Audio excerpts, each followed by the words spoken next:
Sector number 5 है। Sector number 2 से 5 sector number 5 से भावी प्रत्याशी जिला पंचायत से सम्मानित गार्जियन जी महेंद्र राजभर जी, आप महानुभाव के द्वारा ये शानदार 200 रुपया देकर के हौसला बढ़ाओगे। पूर्व प्रधान जी भी बात तेलहू यादव भैया के द्वारा 100 रुपया देकर के हौसला बढ़ाओगे। बहुत बहुत धन्यवाद।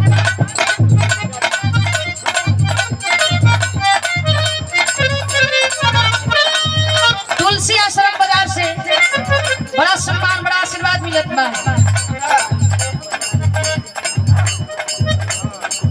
अच्छा इनका तुलसी आश्रम बाजारे वाला हो भैया। अच्छा ये हम टाइम बिहार में मैनेज कर ले। हम चाहते हैं कि सम्मानित गार्जियन जी सेक्टर नंबर 5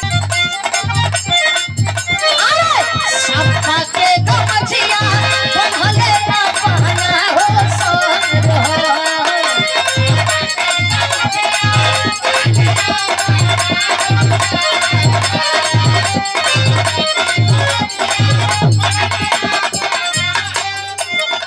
हंसलाल यादव जी के गमछिया बनहले ना पहना हो सोन सबका के गमछिया बनहले ना पहना हो सोन जनुआ हमारी समझवा